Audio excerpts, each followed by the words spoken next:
De nombreux siècles ont passé depuis la dernière fois qu'elle fut activée. Aujourd'hui, la Terre est peuplée principalement par deux espèces dérivées de l'ancienne humanité qui se livrent une guerre acharnée pour la suprématie. D'un côté, une faction modifiée génétiquement et profondément croyante, de l'autre, une armée de cyborgs et de drones prêts à conquérir l'espace. Le monde est maintenant arrivé à un tournant décisif, l'atmosphère est polluée, les terres arides, les récoltes et l'énergie se font rares, la situation est une véritable poudrière. Et c'est dans ce contexte explosif qu'une nouvelle venue va tout bouleverser. Après une attaque menée par le prince héritier du peuple saint de Genesis, Marcus, celui-ci se retrouve pourchassé par une escouade de drones et sa monture est mortellement blessée, s'écrasant au milieu de ruines enterrées sous la roche désertique. Là, Marcus va découvrir un caisson de stase contenant une femme étrange aux cheveux verts et semblant absolument parfaite, vestige d'une civilisation révolue. Aphrodite s'éveille alors et avec elle l'intelligence artificielle redoutable qui en fait une combattante experte capable de s'extraire de toute situation dangereuse.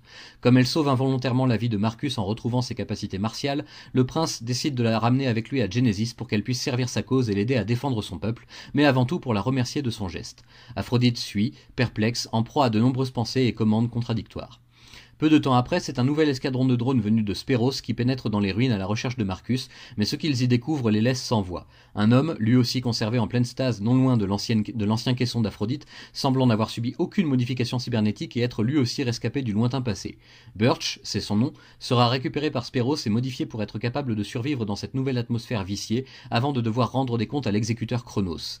Ce qu'il lui apprend va très vite se révéler un atout décisif dans cette guerre sans fin entre deux humanités opposées.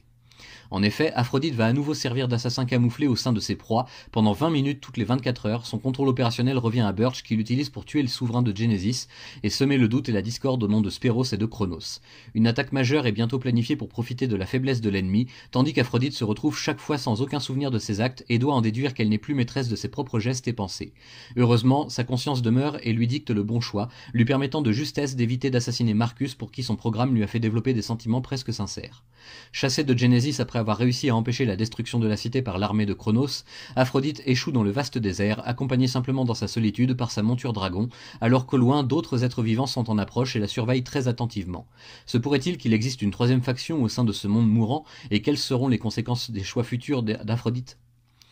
Bien avant que cela ne devienne une habitude et une mode chez les principaux éditeurs de comics, le studio Topco de chez Image avait relancé son univers et certaines de ses séries avec comme objectif de faire renaître les licences disparues et de les adapter à un tout nouveau contexte narratif.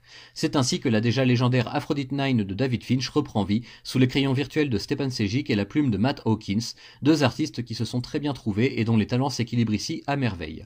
Ce futur post-apocalyptique qu'ils nous décrivent et dans lequel ils plongent notre héroïne de plein fouet apparaît comme totalement probable de nos jours, encore plus avec toutes les crises qui nous guettent à mesure que le temps passe. Le lecteur assidu retrouvera quelques éléments fondateurs de la mythique assassin aux cheveux verts et en découvrira d'autres avec grande surprise et une curiosité sans cesse titillée par toutes ces nouveautés et ce développement qui amène immanquablement une suite, c'est obligé selon moi.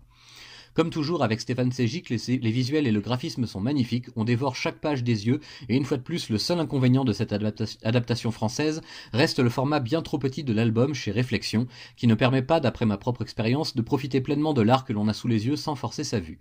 La taille de la police est elle aussi assez réduite, ce qui demande encore quelques efforts. En dehors de ces défauts inhérents à l'éditeur indépendant aujourd'hui bien connu des fans et des amateurs, je dois m'estimer très satisfait de cette lecture que je recommande vivement et même à toutes celles et ceux qui auraient raté le coche lors de la ressortie de la toute première série de Finch, il y a quelques temps maintenant, toujours chez Réflexion. J'ai hâte que le second tome de cette version Rebirth paraisse, et que l'on puisse enfin connaître la grande conclusion du scénario développé par Matt Hawkins, l'homme fort de chez Topco depuis de nombreuses années déjà.